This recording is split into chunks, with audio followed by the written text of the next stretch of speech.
good candidates that we're working with right now, and I don't see that direction changing any, because we've been doing what we plan on doing during the interim, and we will continue to do that into the session. Our goal is to have as many solid challengers on the line before back in the session in January.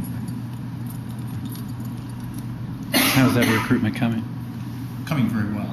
We've been all over the state, and I'm proud to say that we've had a considerable amount of help from what I will call the local interest groups that are out there. And you can go all over the place. You can talk about farm organizations. You can talk about the Chamber of Commerce.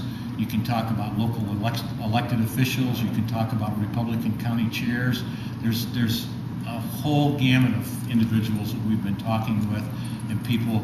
I happen to be in the insurance business, and I'll tell you that I've been on the telephone to my fellow insurance agents all across the state of Iowa, talking with them and getting suggestions and help from them in recruiting candidates. So we have gone to the well, and I don't think we've left a drop of water there. And if we have, we'll find it and we'll utilize it. There was a time just a couple years ago where the Democrats were in almost the same number situation as you guys are in now. Can you take a page from anything? Is there anything that you guys kind of learned from the way that the Democrats were able to? Well, I can say this. I think it's key that we recruit credible candidates. I think it's key that we recruit candidates that have good name recognition, and we develop a message that conservative and middle of the road Iowans believe in, and that's the message we carry to the voters in November. What about one issue in recent years has been the extent to which Senate Republicans are working with House Republicans? I mean, are you going to attempt? We got two Sioux Cityans now. I mean, are you going to be able to work with? We're going to work with the House, and it's not because we have two Sioux Cityans. That has nothing to do with it. I think it's an interesting point, but it's not that we have two Sioux Cityans. I believe that we have a common goal here, and we have a common goal in that we need to retake both chambers, and we need to continue to work into the next cycle and work on the governor's office, and we're going to be doing that. We're going to be doing it from a unified effort, not only from Republicans in the Senate, but we're going to be doing it with Republicans in the House.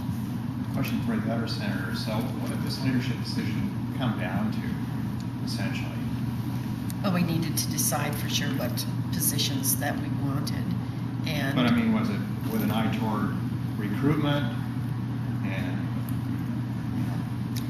actually all of the above issues? The overriding issue, John, was to unite this caucus, and we left here united, and that was the number one goal of both candidates, and that's what really comes out of this caucus today and after the elections. The divide you speak of, or I guess you spoken of a divide, to say you're united now sort of hints that there was a divide before the people suspected. Was that a divide based on philosophy of some more conservatives than others, or some more, I mean, what was the divide over?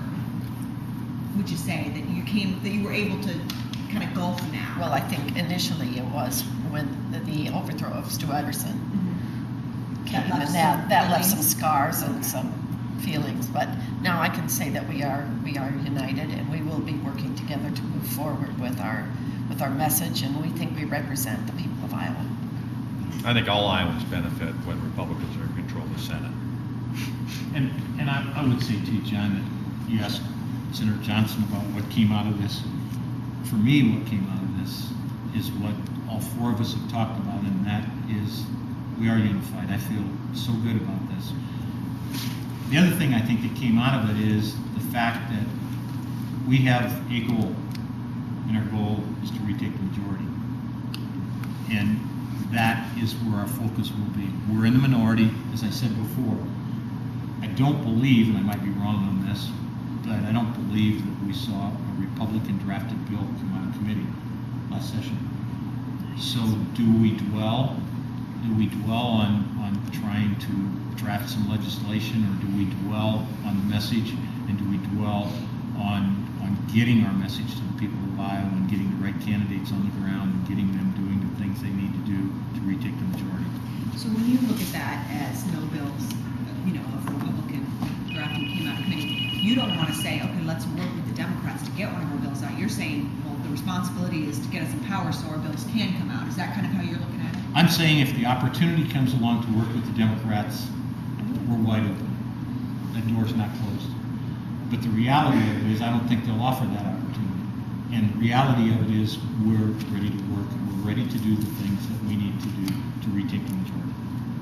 We also need to be working to point out to Iowans of what the legislature is doing to Iowans. And that will be a lot of our mission, to make sure that we get the right amendments to bills so that we can point out some of the things that are happening. And so we'll be on guard trying to protect Iowa's interests.